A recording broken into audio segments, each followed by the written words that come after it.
रूस के fighter jet को मार गिराने का दावा। इज्यूम में रूस के Su-35 को मार गिराने का दावा। यूक्रेन ने रूस के जेट में लगी आग का वीडियो जारी किया। यूक्रेन ने लिखा $50 मिलियन Su-35 इज बर्निंग। ये देखिए, ये है वो तस्वीर जिसमें कितना बड़ा नुकसान लगातार रूस को इन्फ्लिक्ट कर रहा है यूक्रेन। वो जहां भी उसको मौका मिलता है बताने का कोई मौका नहीं छोड़ता। और इस पर जरूर मैं कर्नल राठौर का रिएक्शन लूंगा, लेकिन अभी एक और अहम खबर मैं आपको दिखाऊंगा। पहले तो ये धुआं देख लीजिए, ये धुआं देख लीजिए। और क्यों मैं कह रहा था कि यूक्रेन का जो एयर डिफेंस सिस्टम है उसने कमाल काम किया है इस दौरान। हालांकि पहले ही दिन युद्ध जब शुरू हुआ, पहले या दूसरे ही दिन ये खबर आई थी रूस की तरफ से कि हमने यूक्रेन के एयर डिफेंस सिस्टम को पूरी तरह से तबाह कर दिया। हकीकत क्या है वो आपके सामने है। यूक्रेन का ये दावा साइकोलॉजिकल वॉरफेयर का हिस्सा है, लेकिन कोरा दावा है ऐसा नहीं। ये अहम खबर देखिए, आपको बहुत अहम खबर बताने वाला हूं मैं। आप स्टूडियो ले चलता हूं आपको। यह अहम खबर आपको बताएगी कि असल में रशियन ऑब्जेक्टिव क्या है। क्या वाकई वो कीव को गिराना चाहता है, या कीव के जरिए वो देखना चाहता है कि वेस्टर्न फोर्सेस में एक्चुअली कितना दम है, और वो चाहता है कि एक बफर क्रिएट कर लिया जाए डोनबास के एरिया से लेकर क्रीमिया तक, या अगर हो सके तो मोल्दोवा तक। और जब युद्ध विराम, जब सीज फायर हो, तो वहां पर बात पहुंची हुई हो जहां पर फिर आगे कम से कम वो हिस्सा क्रीमिया की तरह उसके पास रह जाए। इसके लिए मैं इस नक्शे के पास आपको लेकर आता हूं। जरा देखिए, ये है यूक्रेन का नक्शा। अब तो बहुत अच्छे से आप इससे परिचित हो गए होंगे। अब इस जगह पर कहां पर क्या हो रहा है वो मैं आपको बताता हूं। बहुत अच्छे से, बहुत ध्यान से इस नक्शे को देख लीजिए, इस लाल हिस्से को देख लीजिए, इस कदरन ग्रे हिस्से को देख लीजिए। मैं इसके बारे में बताता हूं, लेकिन यह अहम खबर पहले आपको बता देता हूं। रूसी राष्ट्रपति के बहुत बड़े प्लान का खुलासा। यूक्रेन को टुकड़ों में बांटना चाहते हैं पुतिन। यूक्रेन के सैन्य इंटेलिजेंस के चीफ का दावा, यूक्रेन को उत्तर दक्षिण कोरिया की तरह बांटेगा रूस। यूक्रेन के सैन्य इंटेलिजेंस की तरफ से यह दावा किया जा रहा है, नॉर्थ कोरिया और साउथ कोरिया की तरह बांट दिया जाएगा यूक्रेन को। तो क्या यूक्रेन को वाकई बांटने का इरादा है?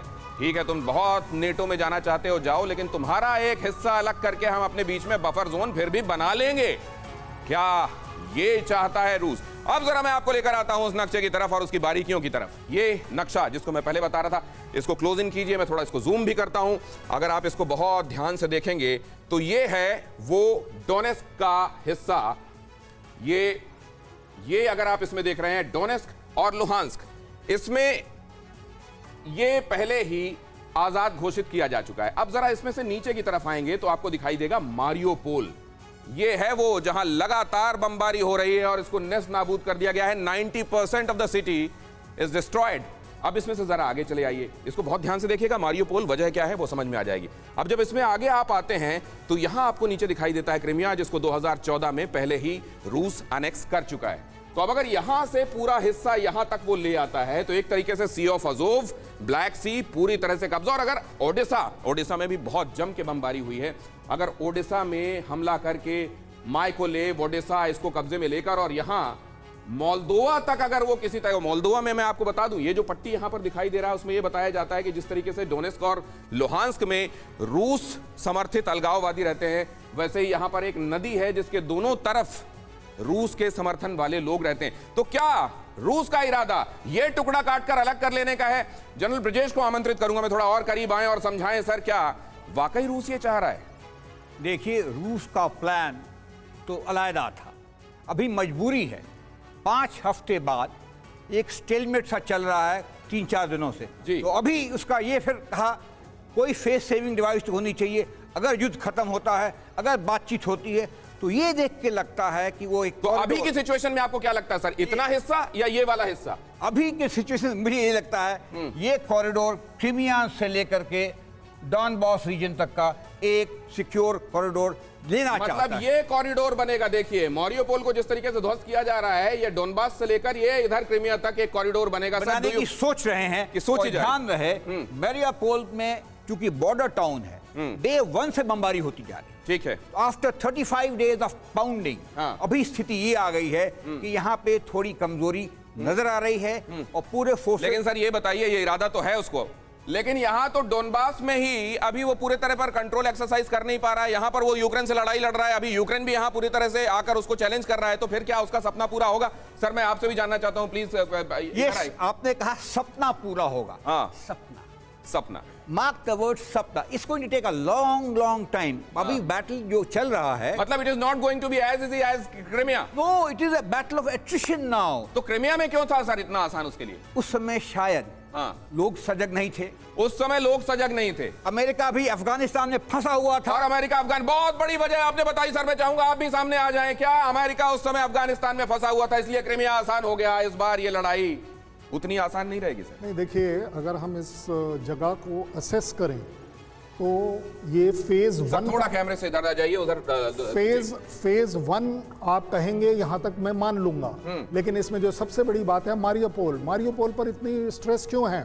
इंडस्ट्रियल टाउन है, आपको पोर्ट मिलते हैं। राइट। अब अगर रशिया, ये देखिए, ये इसके बारे में बता रहे हैं सर। ये है मारियोपोल, और मारियोपोल में ये अगर आप देखें, ये सी ऑफ अजोव देखिए। Yes. ये पोर्ट सिटी, ये सी ऑफ अजोव। आप सर एक्सप्लेन कीजिए। ये नॉट ओनली दिस, सबसे बड़ी बात, अगर हम ओवरऑल स्ट्रैटेजी की बात करेंगे, चाहे फेज वन मारियोपोल हो सकता है, लेकिन ओवरऑल स्ट्रैटेजी होगी इवन ब्लैक सी डिनाई करा जाए यूक्रेन को, क्योंकि अगर आपने ये वाला पूरा पोर्शन ओडेसा तक का नहीं लिया, ब्लैक सी, ये ओडेसा तक का, ये अगर डोनबास में इतना तगड़ा रेजिस्टेंस मिल रहा है, तो पहले मारियोपोल भी अभी इतने दिनों से हमला किए ही जा रहे हैं। ओडेसा क्या बहुत दूर की कौड़ी नहीं हो गई? नहीं, बहुत दूर की कौड़ी नहीं हो गई। मैं इसलिए कह रहा हूं, इस रशिया के पास फोर्सेस हैं।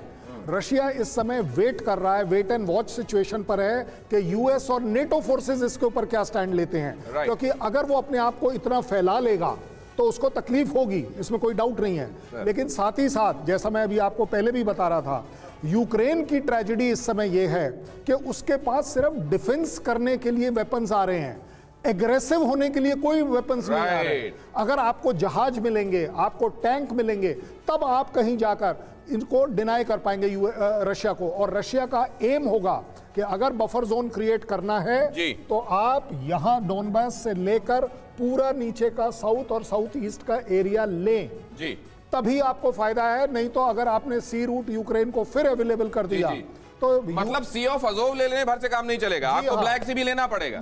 आपकी स्ट्रेटेजिक एम होना चाहिए। आपका स्ट्रेटेजिक एम। सर आपका कमेंट। देखिए, ये स्टडी हो सकती है।